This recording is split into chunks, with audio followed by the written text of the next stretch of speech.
السلام علیکم۔ کراچی میں برقع پوش افراد نے سابق پولیس اہلکار کو موت کے گھاٹ اتار دیا۔ مقتول کو گھر سے باہر بلا کر گولیاں ماری گئیں۔ علاقے میں خوف و ہراس پھیل گیا۔ کیا آپ حالات حاضرہ سے آگاہی حاصل کرنا چاہتے ہیں؟ خبر کے پیچھے چھپے اصل حقائق جاننا چاہتے ہیں تو ابھی سبسکرائب کیجئے جلمل پاکستان کو اور ساتھ ہی گھنٹی کے نشان پر کلک کر دیں۔ آپ کو بتاتے چلیں کہ کراچی کے علاقے لانڈی اینٹی 9 محمد نگر کے قریب نامعلوم برقع پوش افراد نے گھر کے باہر بلا کر فائرنگ کر کے سابق ASI آصف کو قتل کر دیا۔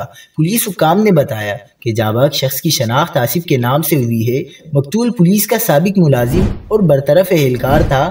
حکام کا کہنا تھا کہ آصف کی بیٹی نے کورٹ میرج کی تھی، جس بنا پر تنازع چل رہا تھا، جبکہ مقتول آصف تھانہ شرافی گوٹ میں قتل کے مقدمے میں نامزد تھا۔ پولیس نے کہا کہ واقعہ ابتدائی طور پر خاندانی جھگڑے کا معلوم ہوتا ہے۔ مقتول اہلکار گھر سے باہر آیا تو برقع پوش افراد نے گولیاں چلائیں اور موقع سے فرار ہو گئے۔